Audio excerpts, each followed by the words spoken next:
En la oración diaria que les pongo, empecé a poner citas bíblicas.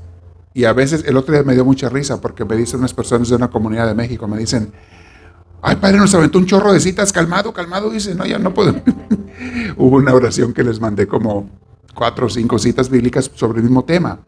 Pero no es para que las tengan que oír todas o leer todas de golpe. Es para que las medites despacio todo el día. Un rato una, otro rato otra, etcétera. Como a ti te ayude. Porque cada cita es muy rica. Entonces, seguiremos repitiendo la palabra de Dios y las enseñanzas y nunca va a dejar de alimentarnos. Siempre, siempre nos va a estar dando vida y alimento. Y bueno, por eso les digo que le estaba platicando que yo escucho mis propios cursos que he dado y me dan vida cuando los estoy escuchando. Y los he escuchado varias veces, mis propios cursos. Uno que lo he repetido mucho porque cada vez que luego me encanta es el de San Francisco. Ay, San Francisco de Asís. Y este de Teresita que estoy dando ahora lo voy a escuchar más veces, porque su libro lo he leído muchas veces. Bien, vamos a comenzar. Una vez más, bienvenidos a mis hermanos que están en Facebook Live. Un saludo, Dios me los bendiga. Siéntense derechitos que vamos a hacer una oración todos juntos, ¿ok? Y vamos a pedir a Dios que venga y nos ayude. Miren, a veces cuando venimos a la iglesia, a la escuela espiritual, a las enseñanzas, traemos cargas. Traemos penas, problemas, preocupaciones. ¿Quién trae por ahí algo, aunque sea chiquito, de preocupación? A ver, levante la mano. ¿Quién trae? Somos varios. Muy bien. Vamos a empezar con la oración y vas a ver cómo Dios te empieza a aliviar de esas cargas. Te quita el peso. No porque se solucione el problema ya, sino porque te hace entender que Él se va a encargar o que va a estar bien. Si eres su hija, su hijo, Él no va a permitir que salga mal. Entonces siéntate derechito, derechita, vamos a permitir que Dios nos sane. Respira profundo, con mucha paz, como ya sabes. Respiramos profundo con paz y le decimos así: Espíritu de Dios, dador de la paz, ven a nosotros, te lo pido y te lo pedimos, y danos tu luz, por favor. Abre nuestros corazones, nuestras mentes y nuestros oídos del alma para escucharte, Señor, para oírte, para saber qué es tu voluntad. Y también danos esa fuerza de voluntad a nosotros para hacer la tuya, para obedecerte, para seguirte. Gracias, Dios nuestro, porque eres amoroso. Gracias. Te damos gloria y te decimos: gloria al Padre, gloria al Hijo y gloria al Espíritu Santo, como era en un principio, sea ahora y siempre, por los siglos de los siglos. Amén. Respiren profundo. Con mucha paz. Muy bien. Antes de seguir con el tema de Santa Teresita, estamos viendo los años más difíciles de ella, en su adolescencia. Bueno, estaba chiquita, de hecho de 9 años, tuvo una enfermedad que nunca supieron qué era, pero a ella la atormentó muchísimo por meses. Y ella dice después: yo estoy segura que era el demonio que me estaba atormentando. Y sí lo creo, porque el diablo sabía quién iba a ser ella. Él sabía qué tipo de mujer iba a ser ella, y a la gente que le va a servir mucho a Dios, los atormenta. Les da lata, pero no los vence. Dios no permite que los venza, pero sí les da lata, como hasta Jesús lo atormentó en el desierto el demonio, y después en su ministerio en varias ocasiones. Pero bueno, ahorita les voy a hablar de eso. Les quiero compartir algo que me pasó anoche a la medianoche. Me desperté, como siempre, 2 de la mañana, a veces a las 3, y me pongo a hacer mi oración, platicar con Dios. Pero notaba yo en mi oración que no traía paz a mi corazón. Y empecé a pedirle al Espíritu Santo: Espíritu, ven a mí, o sea, tú eres el dador de la paz. Tú das los 9 sagrados frutos, y uno de ellos es la paz. ¿Por qué si te lo estoy pidiendo no vienes a mí? Y luego, antes de dormir, me había meditado en la cita bíblica de si ustedes, que son malos, saben dar cosas buenas a sus hijos, ¿cuánto más mi Padre Celestial les dará el Espíritu Santo a los que se lo pidan. ¿Se acuerdan cuando habla Jesús de que hay que tocar? Si alguien tiene un amigo y te toca la puerta y te pide unos panes a la medianoche, si no se lo das por la amistad, se lo vas a dar por el gorro que te pone, pero dice, haz eso con Dios, pídeselo a Dios. Entonces le decía yo en mi oración anoche, pues que yo sepa, ya tengo mucho de estarte poniendo gorro, Dios, pidiéndote el Espíritu Santo para tener tu paz. Y entonces me da una luz y me dice, ¿no te has puesto a pensar que a lo mejor hay algo en ti que no deja que entre el Espíritu Santo? Y por eso no puedes sentir sus frutos, especialmente la paz. Fíjese los frutos: amor, alegría, paz, paciencia, amabilidad, bondad, humildad, lealtad y dominio propio. 9 frutos que expresan que tienes al Espíritu Santo adentro. Entonces yo le decía, pues yo quiero tener esos frutos. Y ahorita no traigo ni alegría ni paz, quiere decir que no te traigo a ti mucho. Pero entonces estoy pidiendo, y tú dijiste, Jesús, que cuántos y ustedes que son malos saben dar con mi Padre el Espíritu, ¿por qué no me lo das? Y me dice, ¿no habrá algo en ti que te impide que entre el Espíritu Santo? Y entonces me hizo ver. Dije, a ver, ¿qué? Dime, Señor, ilumíname. Traía yo un rencorcillo contra una persona.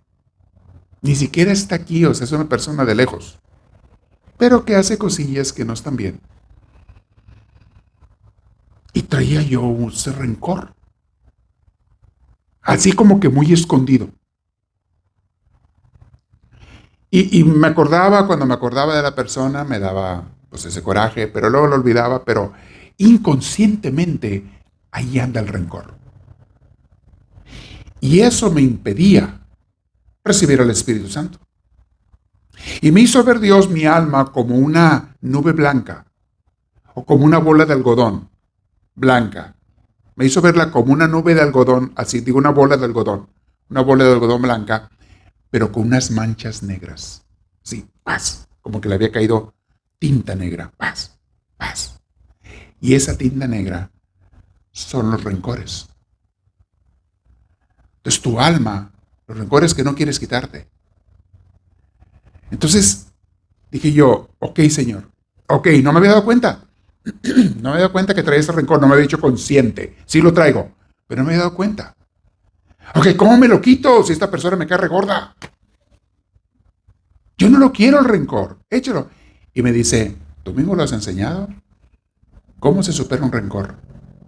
Dije, ya sé. Rezando por la persona. Órale. Y me salía la oración así con los dientes apretados. Así, ok. Ayuda a esta persona. Así, mentalmente, ¿verdad? Pero haz de cuenta que tiene los dientes apretados. Oras por él sin ganas. Sin ganas. Pero dije, no se le hace, aunque sea sin ganas, voy a orar por esta persona. Y me puse a orar por la persona. Y conforme lo empecé a hacer, me empezó a salir más natural la petición. Y aquel coraje empezó a desaparecer. Y de repente sentí que la paz de Dios entraba. O sea, el Espíritu Santo con su paz entraba en mí. Y sentía la paz. Me quedé muy en paz. Como a las 2-3 horas me desperté otra vez. Y lo que hace el enemigo inmediatamente, porque hay que pescarlo, hay que estar atentos. Él trabaja. Recordarme a la persona con lo que anda haciendo. O sea, lo que me anda dando coraje. Me lo recuerda y así empecé a sentir el coraje. Y luego, no, ¿en qué quedamos? No, empecé a orar otra vez por la persona. Y empecé a orar y otra vez la paz. Ahora durante el día, en una ocasión, me trae el recuerdo de la persona y empieza a querer salir el coraje. No. Se pone a orar. Y lo que hago a veces es, para castigar más al demonio y a cualquier orgullo que haya en mí, me hinco ante Dios en un lugar. Aquí yo lo hago mucho en el santuario. Me hinco y le digo, Señor, hincado te pido el perdón por tener ese rencor y te pido que ayudes y bendigas a esta persona y a mí que me perdones. Y si te pones a razonar, tengo derecho a sentir coraje con esa persona, porque lo que ha hecho es malo, muy malo, a otra persona que no merece que le haga daño. Uno puede razonar, pero es que la persona está mal y tengo coraje. Sí, sí, sí. No se trata de que tú tengas razón o no. Se trata de que si estás aceptando las manchas negras en tu alma, los tintones negros en tu alma. Y si tu alma, el Espíritu Santo, la ve manchada, esa bola de algodón, que es tu alma, que debe ser blanca y pura, así le gusta a Dios, y tú aceptas pecados de cualquier tipo, en este caso, rencores, porque muchas veces uno ya ha renunciado a cualquier otro pecado, pero el diablo sabe cuál es tu debilidad y por dónde se mete y cómo te mancha tu alma, y eso hace que no puedas tener al Espíritu Santo. Dije, mañana se los voy a contar. Porque Dios me hace a mí experimentar cosas para que yo los guíe a ustedes, los pastoree y les enseñe de los peligros que hay en la vida espiritual. Y ojalá que a alguno de ustedes les sirva eso, para que analice. ¿Traigo los frutos del Espíritu Santo? Léalos ahí en Gálatas. Gálatas 5. ¿Traigo los frutos del Espíritu Santo? Amor, alegría. Porque si no los traes, hay que hacer un análisis, Amor, alegría, paz, paciencia, amabilidad, bondad, humildad, lealtad y dominio propio. Es algo que te tienes que saber de memoria, porque te tienes que estar revisando, a ver cómo ando con Dios. Si no traigo, no le hace que no los traiga los 9, no siempre, pero por mínimo traes alegría, paz, amor, un poquito, estás bien. Pero cuando andas bien sin paz, bien angustiado, bien estresado, ay, hijito, hijita, no traes al Espíritu Santo. Y ahora pregúntate por qué no lo traes. ¿No has orado? ¿O has orado pero traes manchada tu alma? Tienes que limpiarla con la ayuda de Dios primero, para que luego empiece a entrar el Espíritu Santo y comiences ahora sí a tener y dar los frutos de Él. Una leccioncita un poquito dentro de nuestro crecimiento espiritual. ¿Ok? Bien.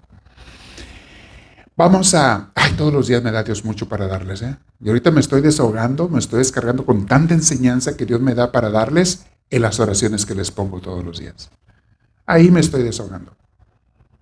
Por mucho tiempo yo soñaba con hacerles una misa diaria antes de que fueran a trabajar.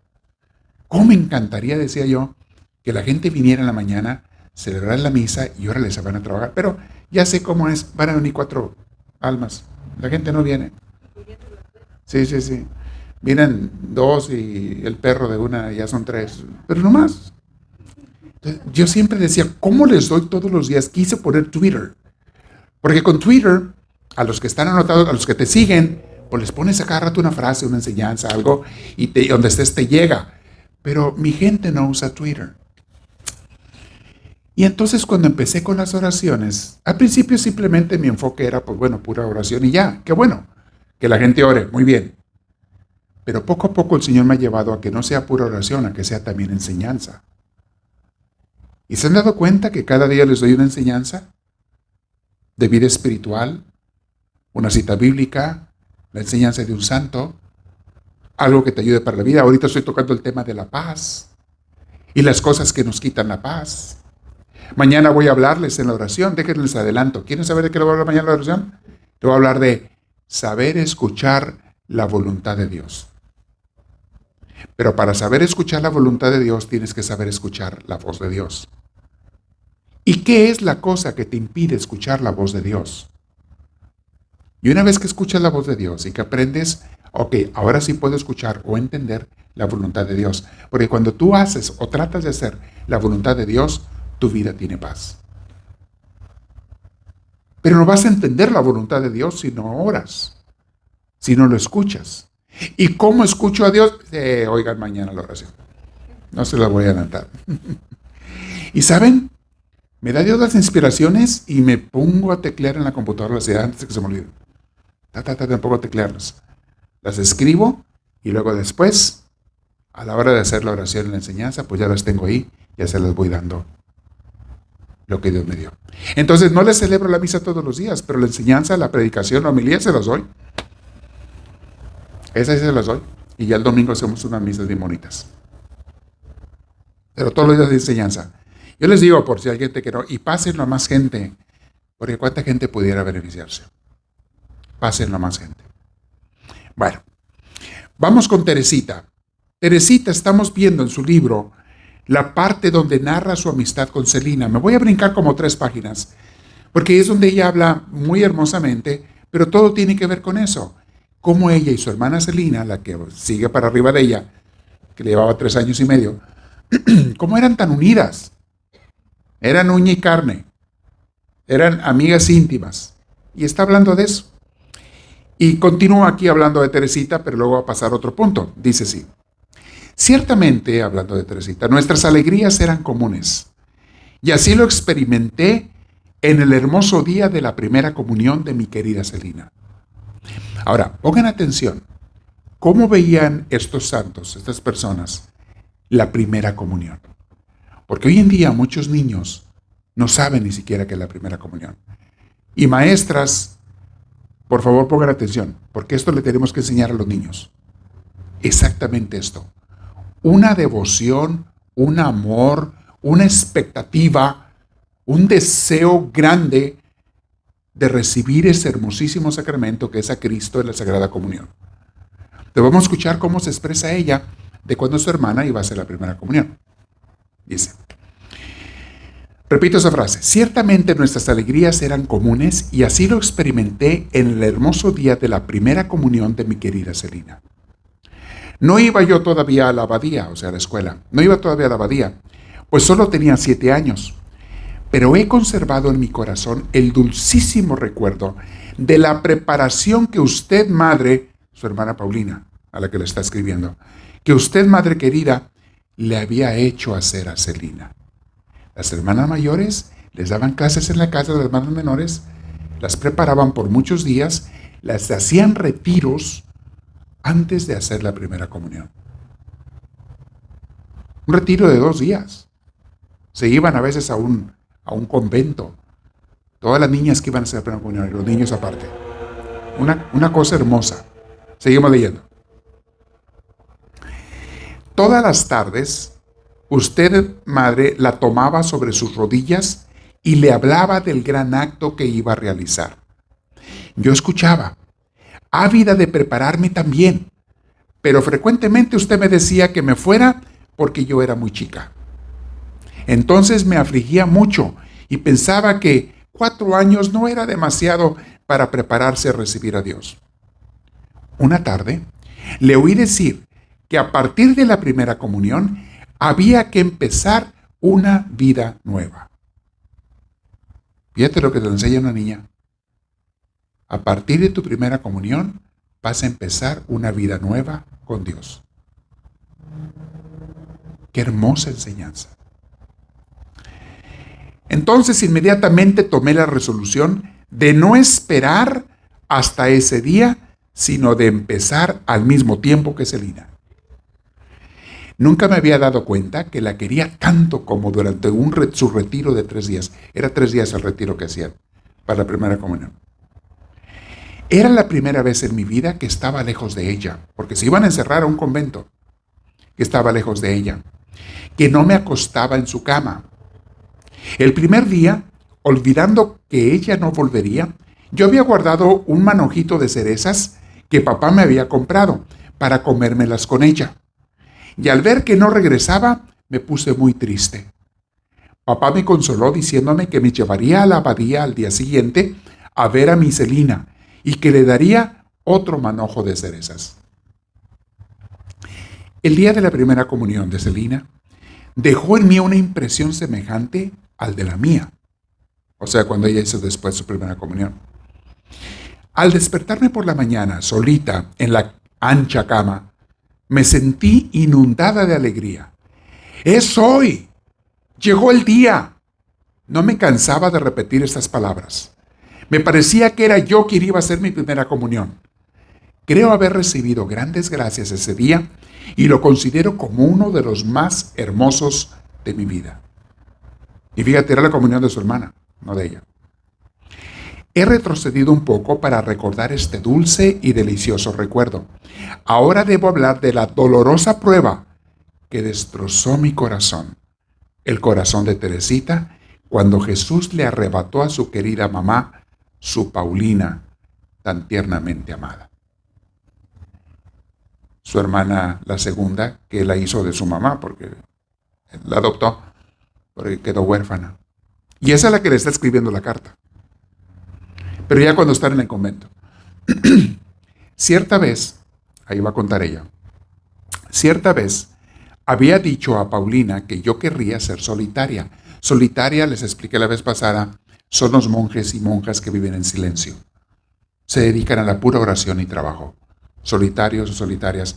Hoy hay varias congregaciones así, cartujos, hay varias congregaciones que se dedican los trapenses a puro vivir en oración y trabajo, pero en silencio. No hablan. Muchos de ellos no hablan. Tienen prohibido hablar entre ellos. Yo he estado con congregaciones de hombres y también de mujeres. He ido a hacer retiros en lugares que tienen casas de retiros, tanto de hombres como de mujeres, que se dedican a eso, oración y silencio. Muy hermoso.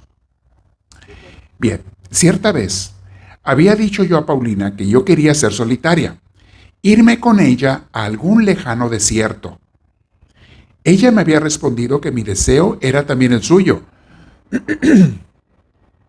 pero que esperaría a que yo fuera mayor para partir juntas. Por cierto que no hablaba en serio, pero Teresita lo había tomado en serio. Por eso, ¿cuál no sería su dolor cuando un día oyó a su querida Paulina conversar con María, es la hermana mayor, conversar con María acerca de su próxima entrada al Carmelo? Yo no sabía qué era el Carmelo, pero comprendí que Paulina me iba a dejar para entrar en un convento. Comprendía que no me esperaría y que yo perdería a mi segunda madre. Ah, ¿cómo podría expresar la angustia de mi corazón?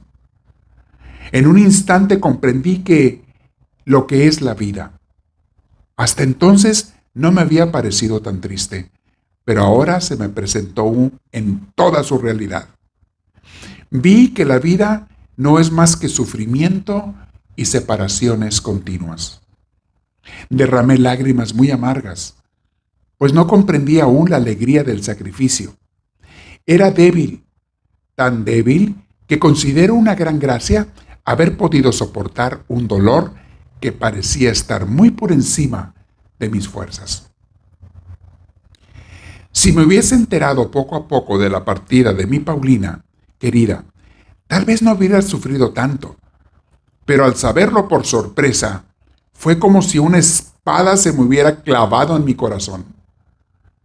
Me acordé siempre, madre querida, con cuánta ternura usted me consoló. Luego me explicó la vida del Carmelo, que me pareció muy hermosa. Al repasar en mi espíritu todo lo que usted me dijo, comprendí que el Carmelo era ese desierto donde Dios quería que yo también me escondiera un día.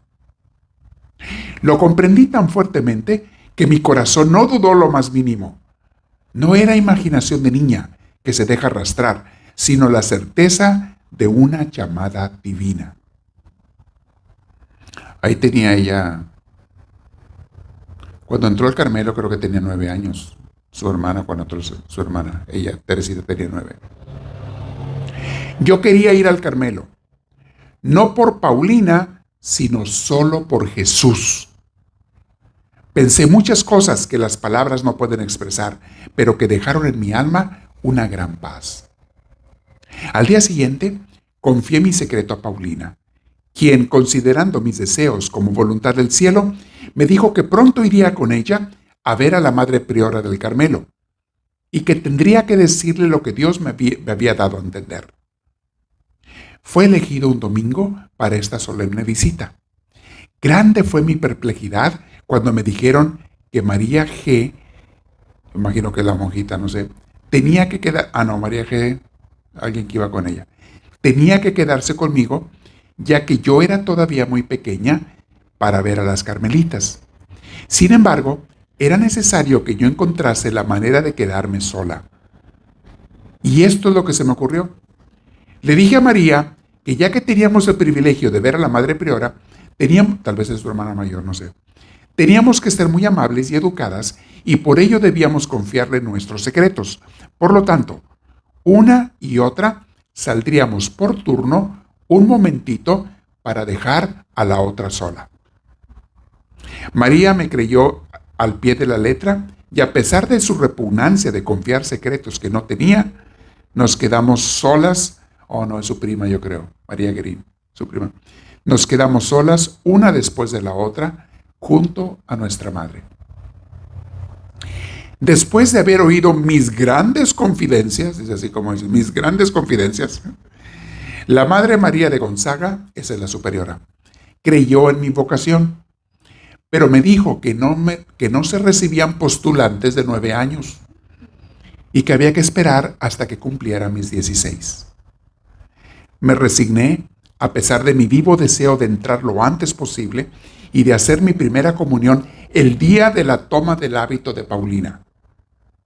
Ese mismo día recibí cumplidos por segunda vez en mi vida. Sor Teresa de San Agustín vino a verme, es otra de las monjas.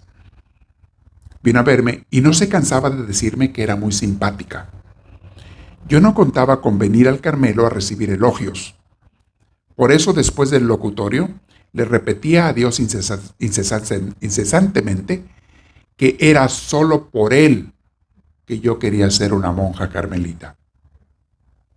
Procuré aprovechar bien de la presencia de mi Paulina querida durante las pocas semanas que permaneció aún en el mundo. Cada día Serina y yo le comprábamos un pastel y bombones, pensando que pronto no los comería más. Estábamos siempre a su lado sin dejarla un minuto de descanso. Por fin llegó el 2 de octubre, día de lágrimas y de bendiciones, en el que Jesús cortó la primera de sus flores, que sería la madre de las que vendrían a reunirse pocos años después. Veo todavía el lugar donde recibí el último beso de Paulina. Después mi tía nos llevó a todas a misa mientras papá subía a la montaña del Carmelo a ofrecer su primer sacrificio. Toda la familia lloraba, de modo que al vernos entrar a la iglesia, la gente nos miraba asombrada, pero eso no me importaba y no me impedía seguir llorando. Creo que si todo se hubiese desmoronado a mi alrededor, no habría prestado la menor atención. Miraba al purísimo cielo azul y me sorprendía de que el sol pudiera brillar con tanto esplendor mientras mi alma estaba sumida en la tristeza. Todo lo que estaba sufriendo porque se le fue su hermana, que era su madre, al convento. Y eso era no verla más que, no sé, una vez cada varias semanas, se veían a través de una reja y tenían 10, 15 minutos para platicar. Y así es como estas monjitas pueden ver a sus familiares, a través de unas rejas y por unos minutos, cada no sé cuánto. Ciertamente, ¿a dónde me quedé? Tal vez, madre querida, le parezca que exagero la pena que sentí. Ciertamente me doy cuenta de que no debería haber sido tan grande, puesto que albergaba la esperanza de volverme a encontrar con usted en el Carmelo. Pero mi alma estaba muy lejos de estar madura y habría de pasar por numerosos crisoles, o sea, fuegos. Mi alma, crisoles, antes de alcanzar la meta tan deseada. El 2 de octubre era el día fijado para retornar a la abadía. Tuve pues que ir a pasar a pesar de mi tristeza.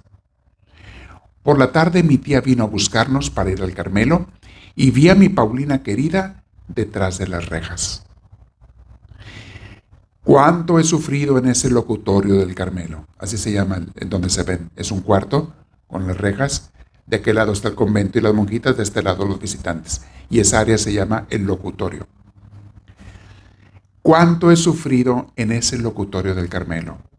Puesto que estoy escribiendo la historia de mi alma, debo decir todo a mi madre querida, y confieso que los sufrimientos que habían precedido a su entrada no fueron nada en comparación con los que siguieron. Todos los jueves íbamos en familia al Carmelo. Yo acostumbraba a conversar de corazón a corazón con Paulina. Conseguía con gran trabajo 2 o 3 minutos al final de la visita. Por supuesto que los pasaba llorando y me iba con el corazón destrozado. No comprendía que, por delicadeza con mi tía, usted le dirigiera preferentemente la palabra a Juana y a María en vez de hablarle a sus hijitas, José y Celina. Iban con la tía y las primas, las hijas de la tía, que son Juana y María. Entonces ella, por cortesía a la tía, le hablaba más a las primas que a Celina y a Teresita. Por eso ella decía, a ver si al final, cuando se salgan todos, me dan que sea 1 minuto o 2 a solas con ella. Y a veces se lo daba. Pero tenían el tiempo limitado. Bien.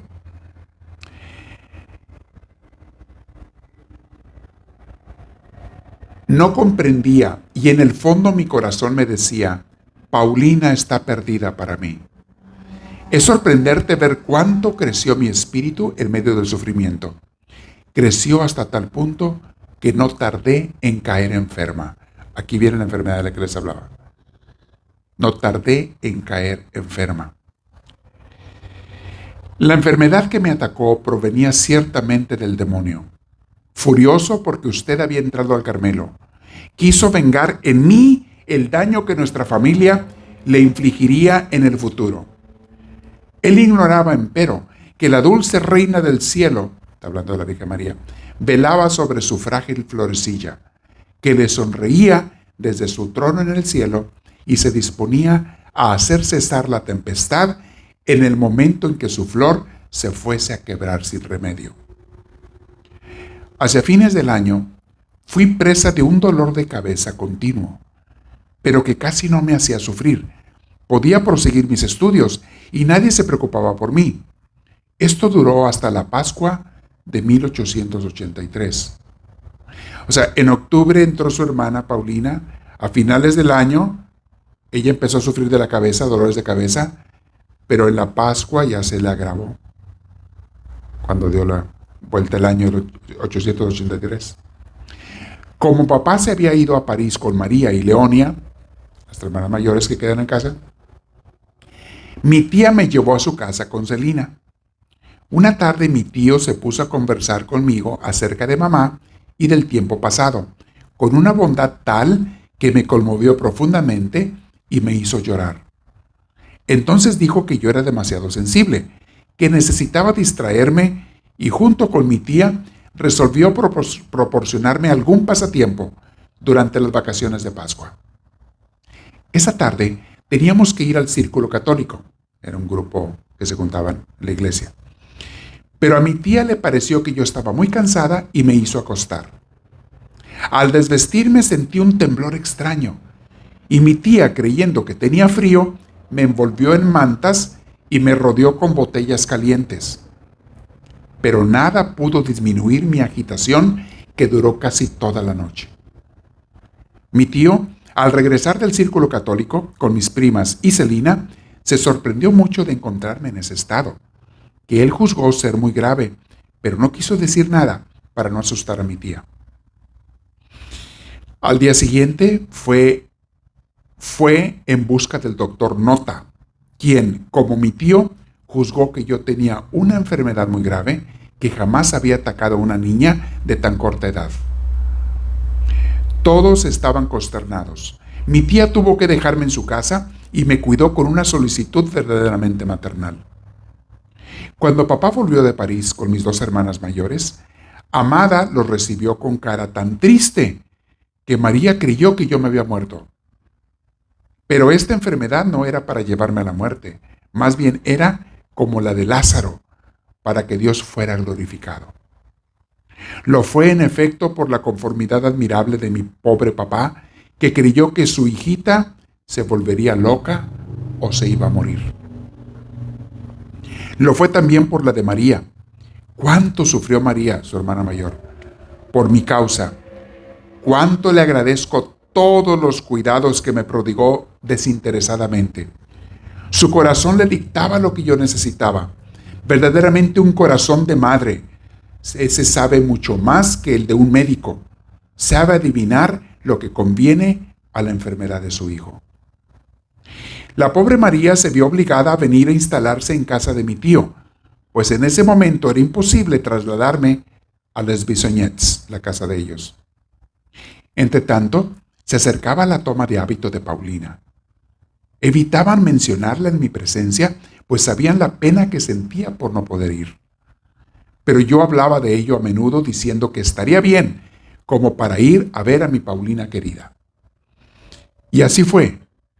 Dios no me quiso negar este consuelo, o mejor dicho, quiso consolar a su querida prometida, ella se dice que ella es la prometida de Jesús, a su querida prometida, que tanto había sufrido por la enfermedad de su hijita.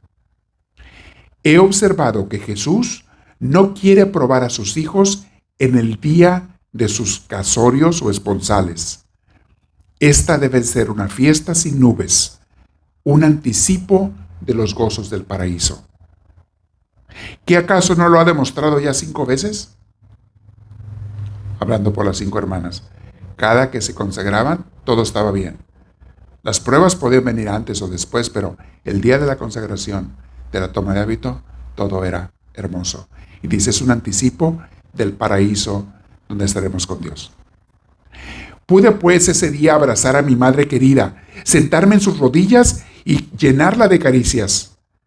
Pude contemplarla encantadora en su blanco vestido de novia, o porque a ellas, a las monjitas, el día de su consagración, en muchas órdenes, no en todas, pero en algunas, el día de su consagración se viste de novia.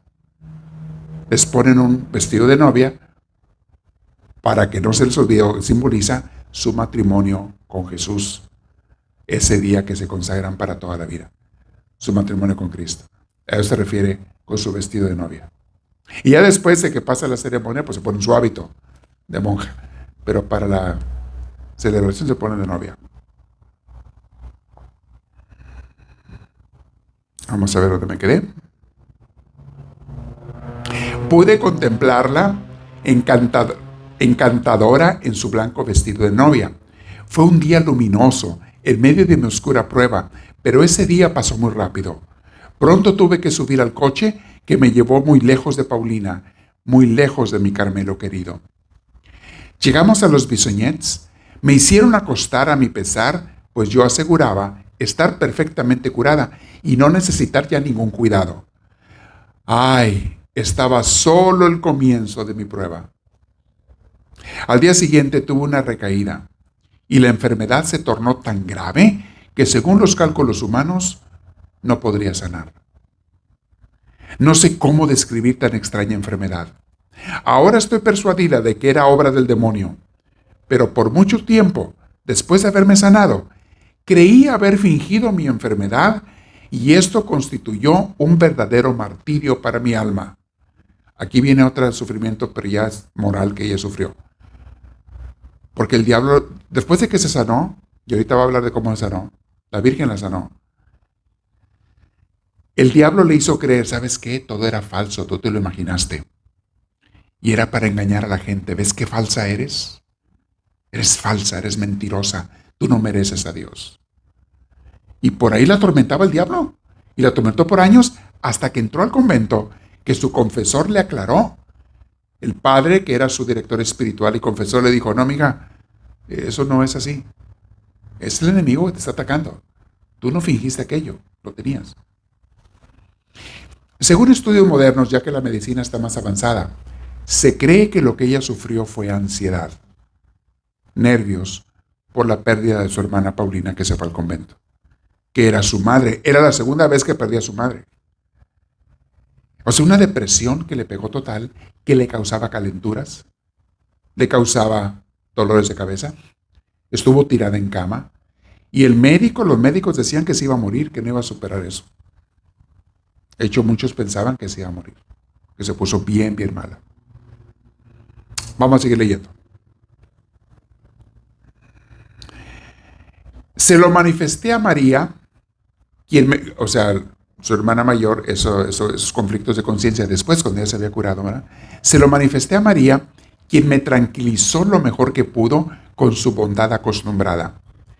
Lo dije en confesión y también mi confesor intentó tranquilizarme diciéndome que no era posible haber simulado estar enferma hasta tal punto, tal grado. Dios, que quería sin duda purificarme y sobre todo humillarme, me dejó este martirio íntimo hasta mi entrada en el Carmelo, donde el Padre de nuestras almas, el confesor, me quitó como con la mano todas mis dudas y desde entonces quedé perfectamente tranquila. No es sorprendente que haya temido haberme hecho pasar por enferma sin estarlo realmente, pues decía y hacía cosas que no pensaba. Casi siempre parecía delirante pronunciando palabras sin sentido, y sin embargo, estoy segura de no haber estado privada un solo instante del uso de mi razón. A menudo parecía desvanecida, creo que está hablando otra vez de su enfermedad, parecía desvanecida sin hacer el menor movimiento. Entonces me hubiera dejado hacer todo lo que hubiesen querido, aunque fuera matarme. Sin embargo, oía todo lo que se decía a mi alrededor y todavía hoy me acuerdo de todo. Una vez me ocurrió que estuve largo tiempo sin poder abrir los ojos y cuando me encontré sola, los abrí por un instante.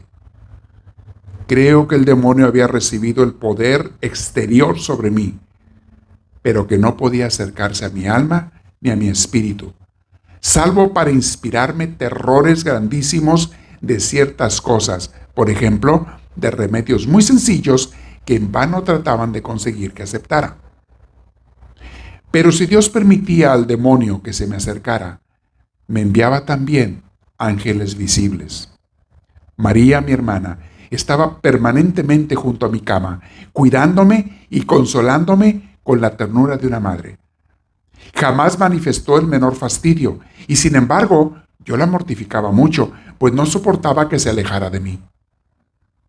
Era necesario, sin embargo, que ella fuera a comer con papá, pero yo no dejaba de llamarla mientras estaba ausente. Victoria, la señora que les ayudaba, Victoria, que me cuidaba entre tanto, se veía obligada a veces a ir en busca de mi querida mamá, como yo la llamaba a María. Y cuando María quería salir, era preciso que fuera ella a misa, tenía que ir a misa, o bien para ir a ver a Paulina. Entonces yo no decía nada. Mi tío y mi tía eran también muy buenos conmigo. Mi querida tía venía todos los días a verme y me traía 1000 golosinas. Otras personas amigas de la familia vinieron también a visitarme. Pero yo supliqué a María que les dijera que no quería recibir visitas. Me disgustaba ver a personas sentadas alrededor de mi cama como una ristra de cebollas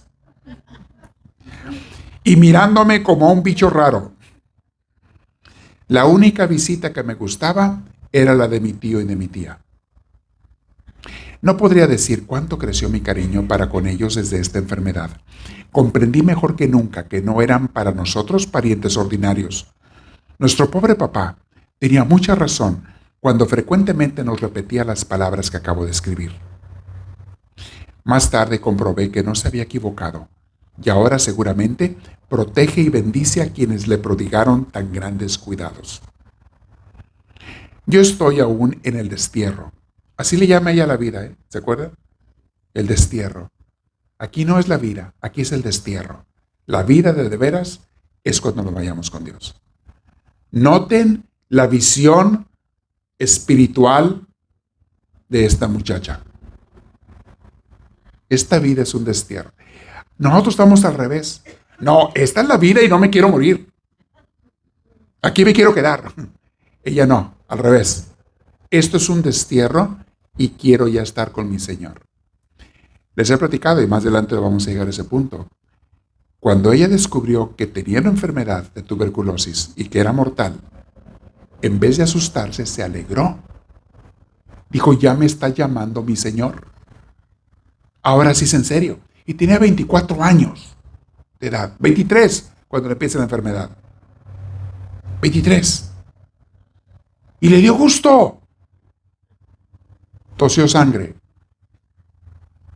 Y en vez de preocuparle, sabía que eso era mortal, le dio gusto. Haz de cuenta que a ti te dicen que tienes un cáncer, te vas a morir y te da gusto. No hemos conocido a muchas gentes así. Pero es que la visión de estas personas, desde que están chicos, está en el cielo. Y así le enseñaron su mamá y sus hermanas, y su papá. Mija, desde que estaban chiquititas les enseñaban. Y ellas lo aprendieron también. En este mundo estamos de paso. No se apeguen a nada aquí. No se enamoren de nada de aquí. Todo es un rato aquí. Nada más un rato. Y vamos a la casa de verdad. A la vida de verdad que es con Dios. Cuando muere su papá, que fue un dolor para ella muy grande porque era su padre muy querido, le daba gracias a Dios. Porque ya su padre ya estaba en el cielo. Ya estaba para gozar. Y eso a ella la hizo tener tanta paz. Dentro del dolor de la muerte de su padre, la hizo tener tanta paz. ¿Notan la visión? Tenemos que aprender de los santos, mis hermanitos. Tenemos que aprender a ver la vida. Porque no es como nosotros la vemos a veces. Uy, estoy en esta vida para tener muchas cosas, para conseguir muchas cosas, comprar. Al cabo lo voy a tener por 1000 años. No es cierto. Mi cuerpo me lo cuido tanto, me maquillo tanto, me arreglo tanto, me opero tanto, porque lo voy a tener por 1000 años. No es cierto. Cuida tu cuerpo para que te dure lo mejor posible, eso sí. Cuídate tu salud, eso sí. Dios lo quiere, te prestó el cuerpo, está bien. Pero no me dura 1000 años. Un rato. 100 años pasan volando. ¿Y quién los llega? Raro el que llega. ¿De quién estaba viendo una persona, un artista o persona famosa ayer o antier en las noticias que murió de 80 años? Y dije yo, pues ya tenía buena edad.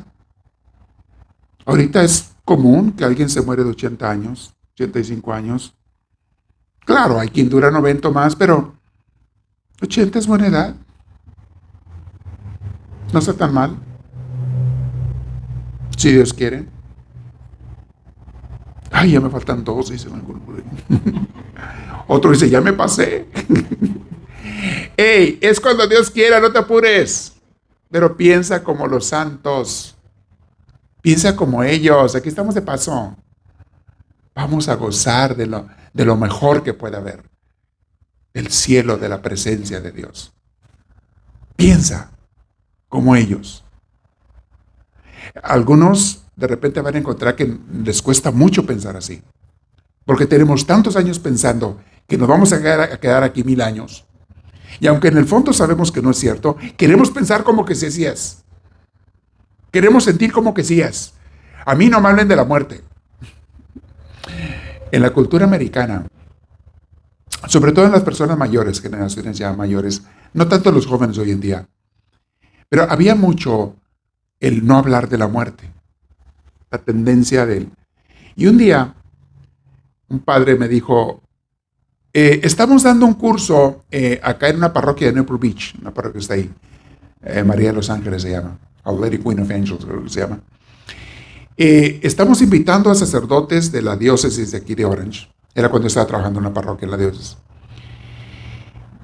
Estamos escogiendo, me dijo el padre organizador, que era a los mejores predicadores. Yo no sé por qué pensaron que yo era uno de ellos, pero me invitaron a que fuera a darle a un grupo de las gentes más ricas del condado, en la parroquia, puras señoras popofonas, copetonas y muchas cosas, y señores, ya pura gente de 40 para arriba, 50, 60, 70, que les fuera a hablar, a dar un tema, porque el curso se llama Los Grandes Predicadores de Nuestra Iglesia. Algo así se llamaba el curso.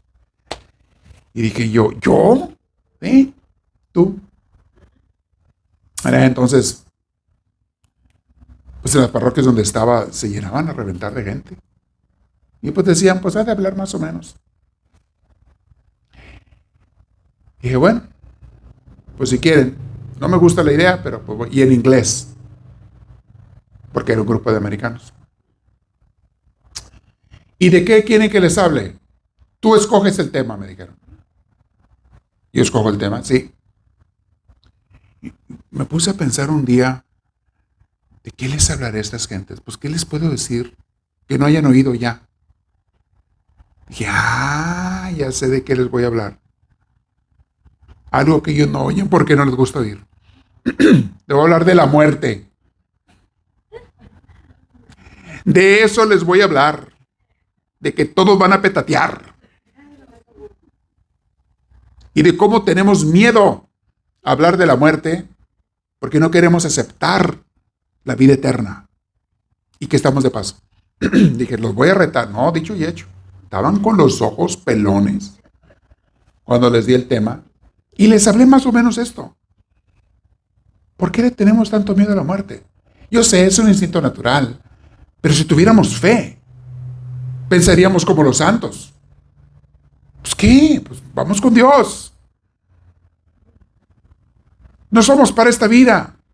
Le mencioné pasajes de Santa Teresita y demás. Santa Teresa de Ávila. Ya eran mis maestros de aquel entonces. Ellos esperaban con gozo la muerte. ¿No le tenían miedo? Teresa de Ávila decía, muero porque no muero. Que es lo mismo que decir, me muero de ganas de morirme. Para estar con mi Señor, gozando. Oye, la gente, quiero que sepas que estaban ahí con... Todos hubieran esperado menos que yo les hablara de eso. Yo no sé qué les habrían hablado los otros padres. Pero al final me vinieron a decir, cuando terminé, pues ya me despido. Me dijeron, padre, qué atrevido, ¿eh? Nunca hubiéramos pensado que nos fuera a hablar de eso. Pero como unas 4 personas me dijeron, pero qué bueno que nos habla de eso. Porque es un tema que ningún sacerdote nos habla. Ninguno. Y bueno, ¿para qué vivimos con una venda en los ojos? Ahí pretendiendo, aparentando como que no me voy a morir. Sí, hombre, sí, te vas a petatear, claro. Y yo también, y a lo mejor yo primero que tú, no importa. Pero nos vamos a petatear. ¿Y qué? Sí. ¿Usted está como la viejita de la iglesia? ¿Usted primero? Ah, no, usted es al revés. ¿Qué dijo el padre en la iglesia? Dijo, a ver, todos los que quieran irse al cielo cuando se fueran, pónganse de pie. Todos se pusieron de pie. Yo quiero ir al cielo. Está hablando del cielo y del infierno, el padre. Bueno, ¿quiénes se quieren ir al cielo? No, todos se pusieron de pie, menos una viejita. Oiga, abuelita, le dice, padre, ¿usted no se quiere ir al cielo? Dice, sí, pero yo me espero el siguiente viaje. No tengo prisa. Bye. Yo aquí los espero. Aquí me espero un ratito. Me espero al siguiente viaje. Cuando lees las vidas de los santos, te enseñan y te enseñan y te enseñan a ver la vida, no como la gente la ve, no como el mundo lo ve, sino como Dios lo ve. Porque son gente llena de Dios. Y Dios habla a través de ellos. Dios habla a través de ellos. Vamos a seguir leyendo a Teresita. A ver, ¿dónde me quedé?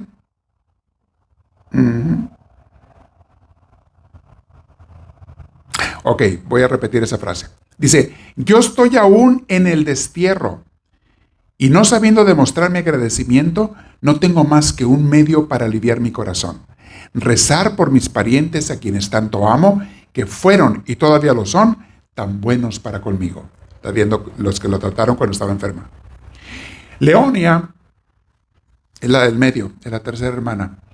Leonia era también buena conmigo. Intentaba distraerme lo mejor que podía. Algunas veces se contristaba porque se daba cuenta de que María no podía ser reemplazada junto a mí. O sea, de que quería más a María. Y mi Celina querida, su hermana la que sigue, Celina querida, ¿qué es lo que no ha hecho por su Teresa? Los domingos, en vez de salir de paseo, venía a encerrarse horas enteras con una pobre niñita que parecía idiota. Hablando de ella. Una pobre niñita que parecía idiota.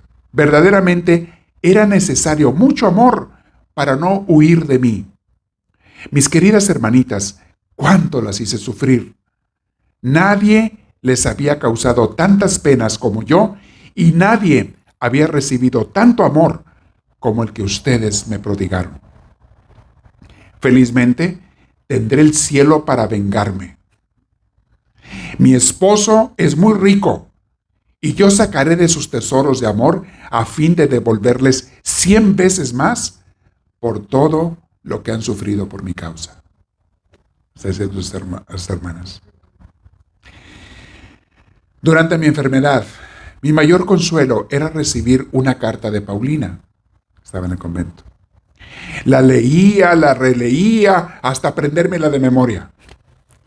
Una vez usted, le está hablando Paulina, una vez usted me envió un reloj de arena y una de mis muñecas vestida de monja carmelita.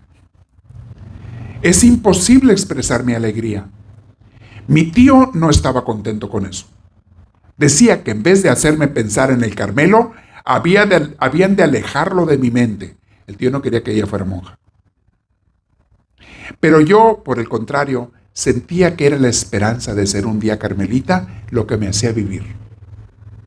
Lo que me gustaba era trabajar para Paulina. Le hacía trabajitos en cartulina. Le mandaba trabajitos, le ayudaba cosas a ella. Cartulina, yo creo que Paulina le encargaba cosas para que se entretuviera. Le hacía trabajitos en cartulina y mi mayor ocupación era tejer coronas de margaritas y de no me olvides para la Santísima Virgen. Estábamos en el hermoso mes de mayo. Toda la naturaleza se ornaba de flores y respiraba alegría. Solo la florecilla languidecía y parecía marchita para siempre. Sin embargo, tenía junto a sí un sol. Ese sol era la estatua milagrosa de la Santísima Virgen que le había hablado 2 veces a mamá. Y a menudo la florecilla volvía su corola hacia ese astro bendito. Su cama estaba pegada a la pared, así, a lo largo de la pared.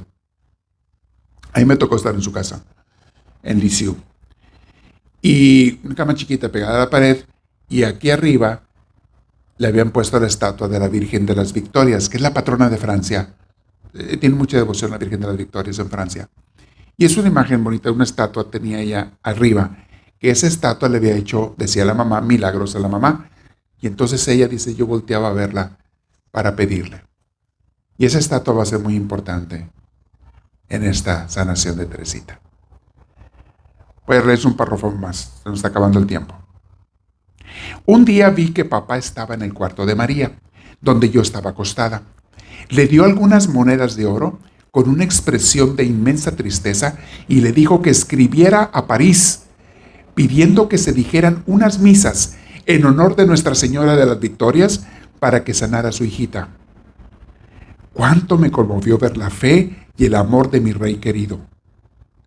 Hubiera querido poder decirle que ya estaba curada, pero ya le había dado bastantes falsas alegrías, y no eran mis deseos los que podían hacer un milagro, pues un milagro hacía falta para sanarme. Un milagro hacía falta y fue Nuestra Señora de las Victorias quien lo hizo.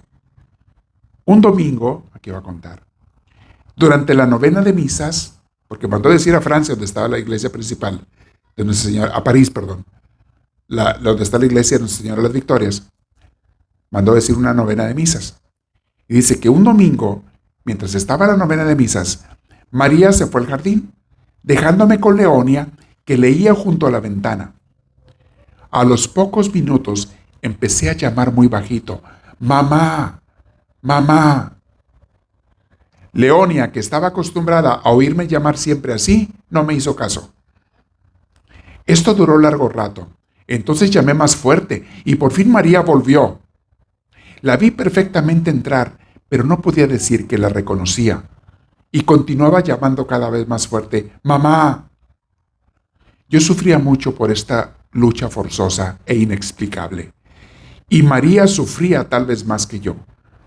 Después de vanos esfuerzos por demostrarme que estaba junto a mí, se arrodilló junto a mi cama con Leonia y Celina. Luego, volviéndose hacia la Virgen Santísima y rogándole con el fervor de una madre que pide la vida de su hija, María obtuvo lo que tanto deseaba.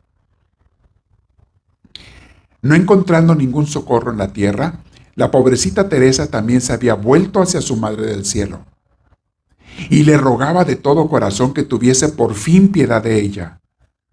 De repente, la Santísima Virgen me pareció hermosa, tan hermosa que nunca había visto nada semejante.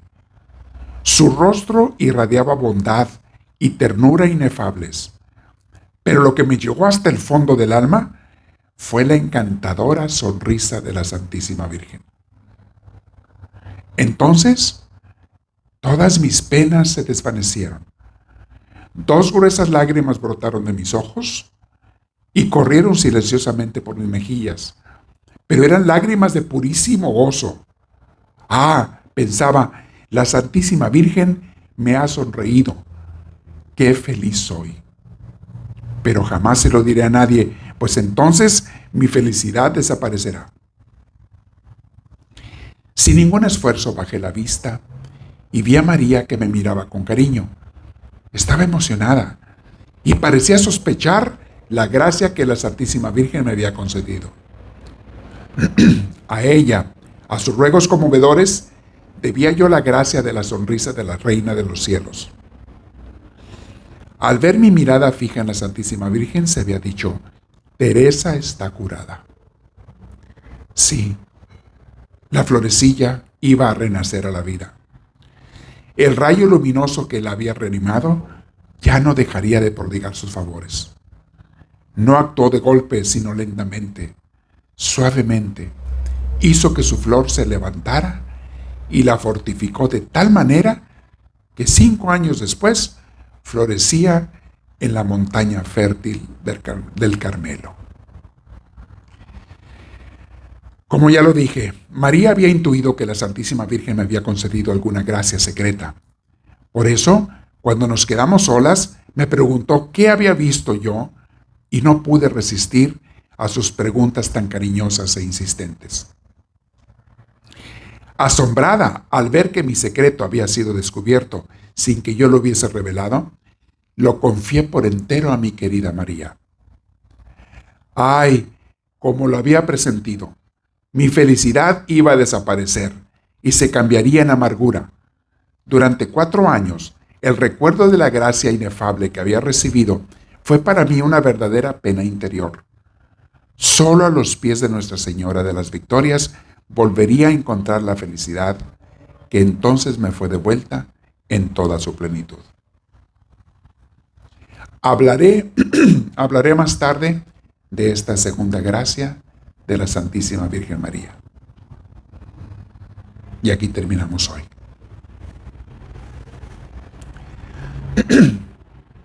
La enfermedad que tuvo ella de varios meses, tan grave, fiebres constantes, no hallaban qué hacer, a quién pedirle, qué rezar.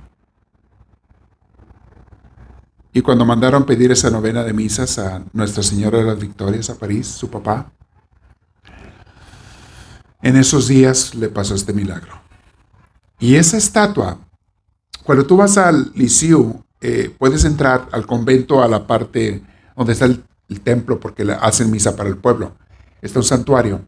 Y está a un lado un museo chiquito, donde hay puras cosas de Santa Teresita, incluyendo su cabello que le cortaron cuando entró al convento. Está así su cabello largo, bien bonito, así, güerillo. Están sus sandalias, están varias cosas, todo bajo cristal, todo vitral. Está un museíto de Santa Teresita. Y al otro lado está la tumba de ella. Está así, tú ves un féretro y una estatua de ella así acostada, como se quedó cuando se quedó muerta. Le hicieron, arriba de su féretro, le hicieron una estatua de ella. Entonces tú ves el féretro y ves la estatua. Y ahí está ella enterrada.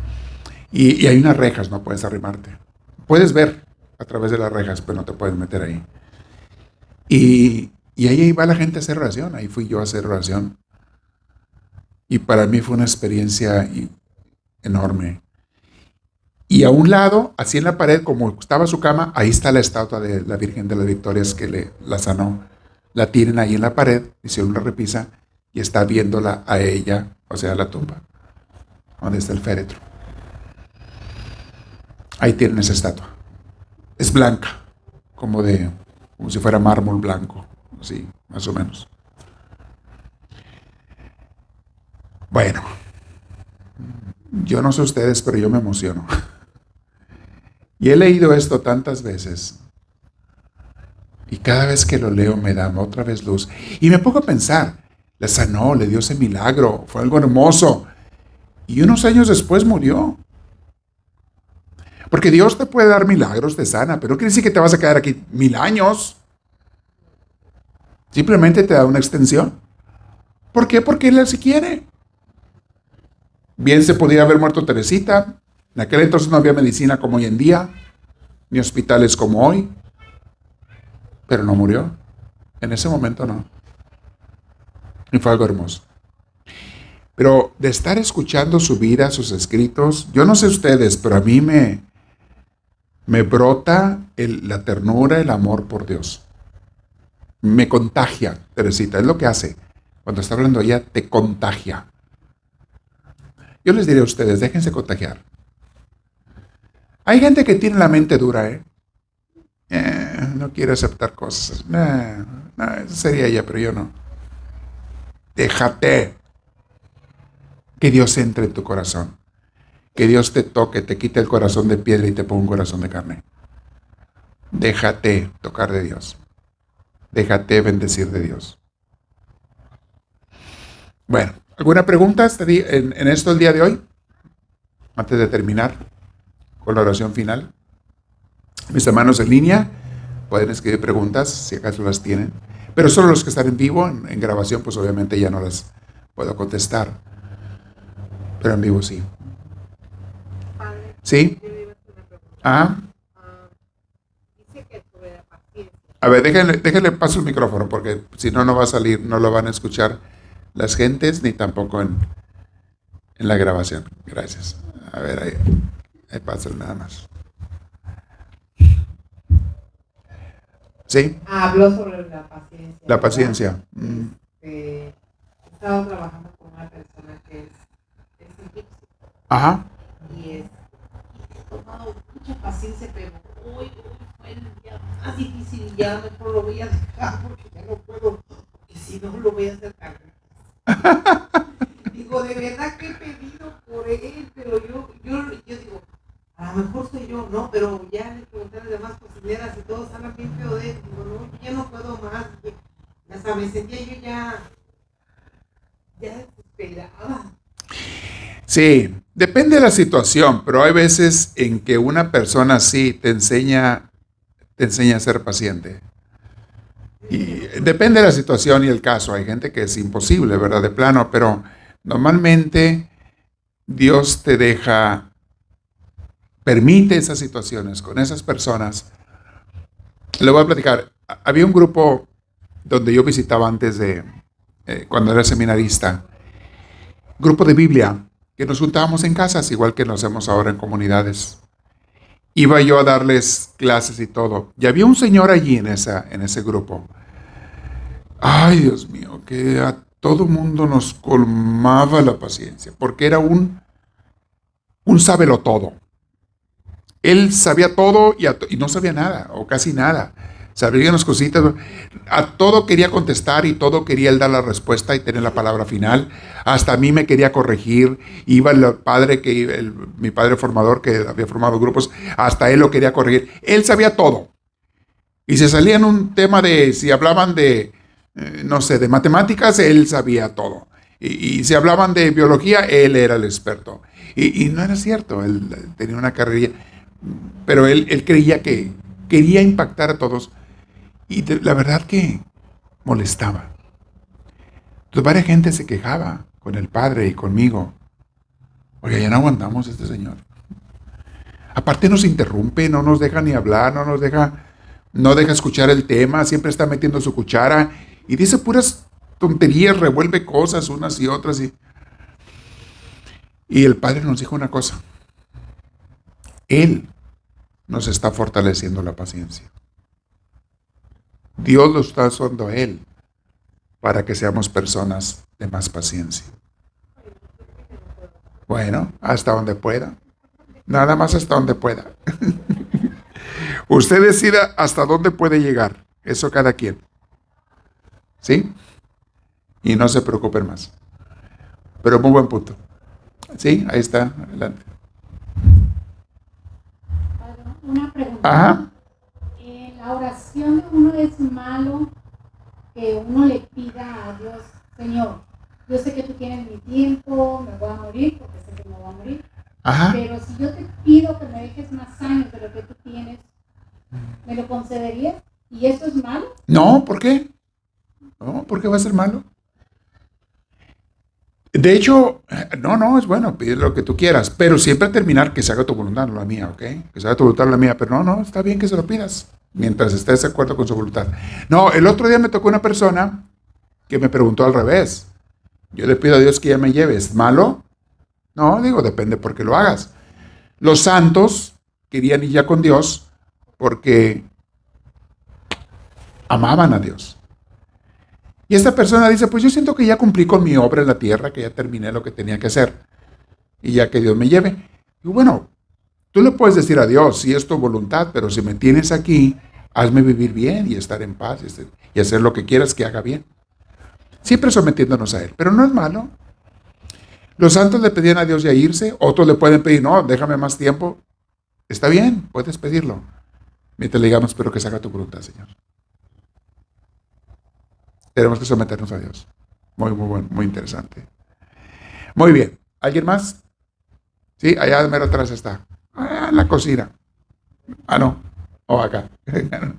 Sí. Al principio usted habló acerca de ¿De qué? la persona esa que usted dice que se enojó mucho y que le quitaba pues hasta el sueño. O la persona que me quitaba el sueño, sí, la paz. Y yo le quería hacer una pregunta. Sí. ¿Qué diferencia hay entre rencor y resentimiento? Es lo mismo. Es lo mismo. Que son sinónimos. Sí. Rencor y resentimiento.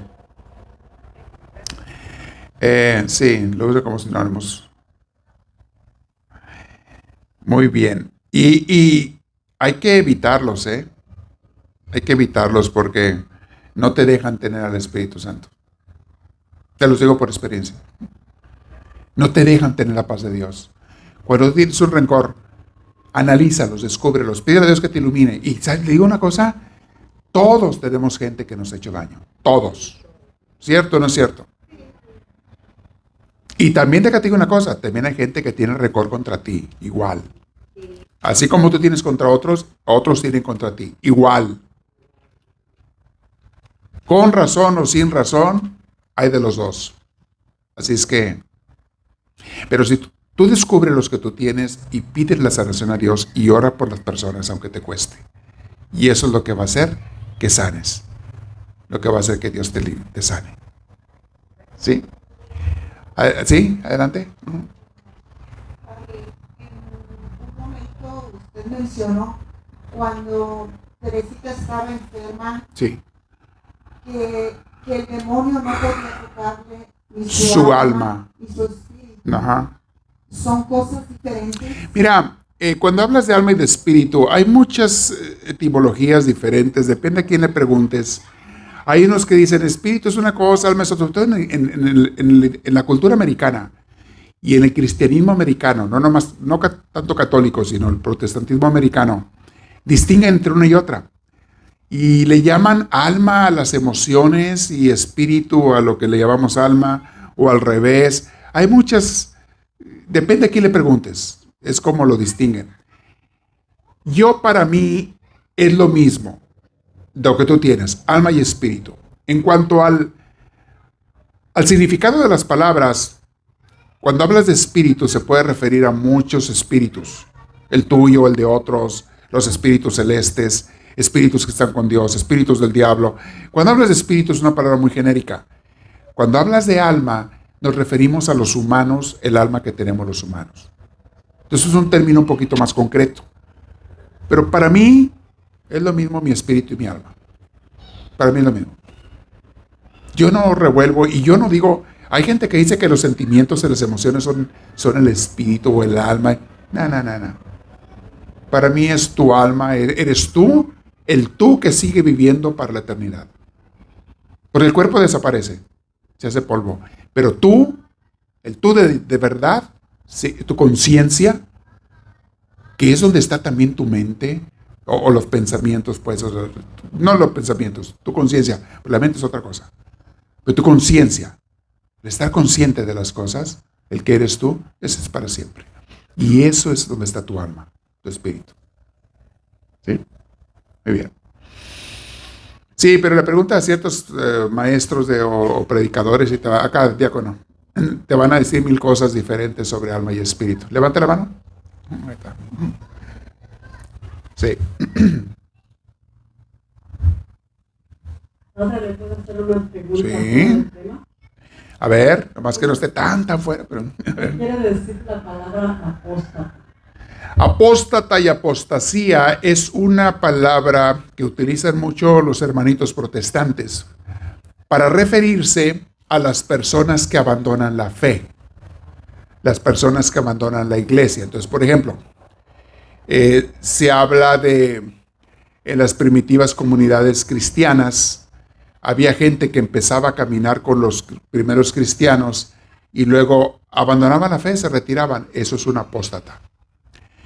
Pero ¿por qué lo usan ellos? Muchos protestantes usan esa palabra, incluso la ponen en sus Biblias protestantes. Las católicas no van a usar esa palabra. Porque es la manera en que muchos protestantes justifican su existencia. Ellos comenzaron a existir los más viejos hace 500 años, los más antiguos.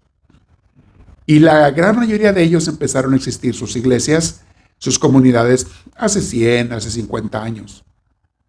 Entonces, ¿cómo justifican ellos que son de Cristo, que vienen desde Cristo? Pues no, la historia dice claramente que no, tu iglesia no, acaba de ser fundada. No, es que hubo una apostasía, dicen ellos. ¿Una qué? Apostasía. ¿Y a qué te refieres? Bueno, que después de los apóstoles, todos abandonaron a Cristo. Y la iglesia desapareció. Se acabó. Y lo que siguió después, que ustedes le llaman iglesia católica, eso ya era otra cosa, porque ellos abandonaron a Cristo, ya no eran de Cristo, eran apóstatas. Hasta que mi iglesia nació, hace 50 años, entonces renació otra vez la iglesia de Cristo. ¿Se digan? Es para justificar su existencia. Porque de otra manera van a decir, pues nosotros inventamos esta iglesita porque la verdad no venimos de Cristo, lo inventó el pastor Pancho. Él inventó. Entonces, su manera de justificar su existencia es inventar la cuestión de la apostasía.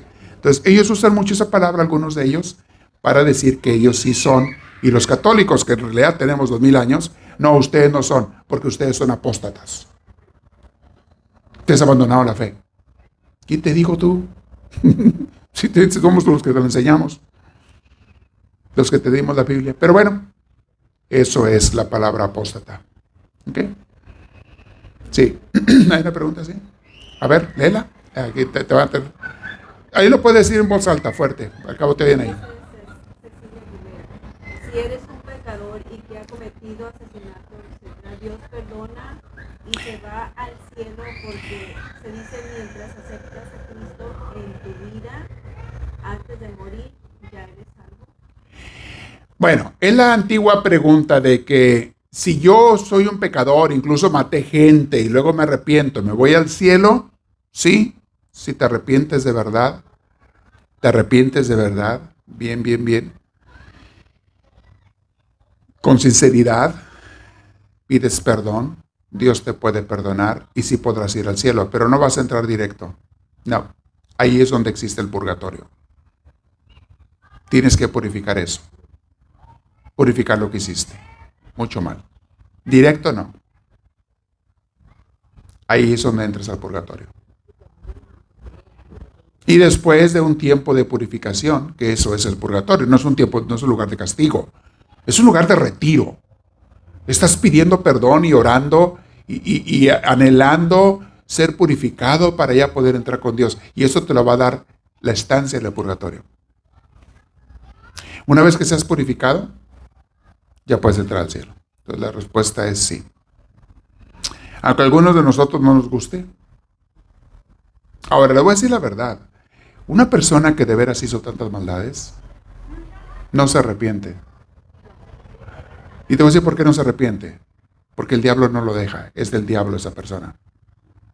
El demonio no suelta a sus súbditos, a sus allegados, no lo suelta. Y te lo digo porque yo los he visto morir en el hospital y en casas. Gente que fue malvada no se arrepiente por nada del mundo hasta el último segundo. Al contrario, se sueltan, los he visto morir yo. Que voy porque la familia me lo pide, pero esa persona no quiere ver un sacerdote. Me han dicho hasta, y es el diablo hablando a través de su boca. Me recuerdan a mi mamá y a mi abuela y a mi tía y a todo parentela. Me han dicho hasta lo que no cuando se están muriendo, pero yo oigo a Satanás gritando a través de sus bocas, con una rabia y un coraje. Cuando yo lo que fui es para darles confesión si se arrepentían, ungirlos, etc. No se arrepienten. El diablo no los suelta, no los deja. ¿Sí? Ahí está, te preguntaron, Carmen. Sí, esto me recordó ahorita eso que dice que el diablo no lo suelta. No lo suelta. Hubo un señor allá, ¿te acuerdas? Tomás García. Ese señor, alguien le disparó y hubo problemas, pues, y cuando se estaba muriendo alcanzó a llegar el padre, porque sí se quería confesar. Y ese señor, dice, como usted acaba de decir, tenía tanta rabia, tanto coraje, que el padre se fue y dijo, no lo puedo. No, pues no puedes. Ni siquiera darle los santos óleos, porque él estaba muy enojado, muy, con el demonio adentro. Sí, sí pasa. Y eso ya lo traían por tiempo, eso no se te metió en el último minuto. Hay gente que en su vida lleva mala vida. Tomó muchas decisiones, no una ni dos, muchas decisiones, muchos caminos malos, muchas separación de Dios. Que esa persona al último se arrepienta, no lo suelta el enemigo. Yo los he visto, no lo suelta. Y otros que no se están muriendo, he ido a hablar con ellos, están bien, haz de cuenta que su alma color carbón. Les veo el alma. Que es un grado de posesión demoníaca que tienen esas pobres gentes. Están poseídos. Un día me tocó una persona así, fue en México. Fui a ver una persona que estaba grave, ya muy grande de edad. No estaba grave, no es cierto, estaba muy grande de edad. Y me pidieron que si iba para ver si se confesaba, porque no se había confesado desde que era niño esta persona. No, fui. ¿Ustedes vieron la película del Exorcista? Me volteó a ver como la del Exorcista. Así con una mirada y una risa burlesca así, nomás les faltó soltar la carcajada. Nomás le faltó así. Y viéndome con una mirada así entre un odio, con una sonrisa, con una así. Y yo conocía la vida de esta persona. Yo sé que no fue buena. Pasa eso. ¿Tú crees que esta persona se va a arrepentir? No. Es muy doloroso, muy triste, pero muchas almas se condenan, sí. Y hay que orar mucho al Señor para que nos libre de eso. Sí hay. Sí hay. Muy bien, vamos a terminar con una oración final. Siéntese derechitos, ahí donde están. Mis hermanos en línea, hagamos la oración juntos y luego les daré la bendición. Dios y Padre Celestial, te damos gracias porque todo es don maravilloso tuyo, especialmente el don de la fe. Y volvemos a pedirte, Espíritu Santo, que vengas a nosotros. Pero si hay algo en nosotros, Señor, que no te agrada y por eso no puedes entrar, por favor, ilumínanos. Dime qué es. Dame tu luz, que pueda tenerte, Señor, que pueda recibirte, que pueda amarte. Señor, nos quedamos en tu presencia y esta noche queremos dormirnos orando. Y todas las noches de la vida, que me duerma orando y pensando en ti. Y a mis hermanos que están aquí y están lejos, allí donde estén, Pido al Señor que derrame abundantes gracias, bendiciones, sanación espiritual y física sobre todos ustedes. Reciban la bendición de Dios Todopoderoso, en nombre del Padre, del Hijo y del Espíritu Santo. Amén. Bien, que Dios me los bendiga. Adiós a mis hermanos en líneas, en redes. Nos seguimos viendo. El domingo en misa, 8 de la mañana, tiempo California. Bien.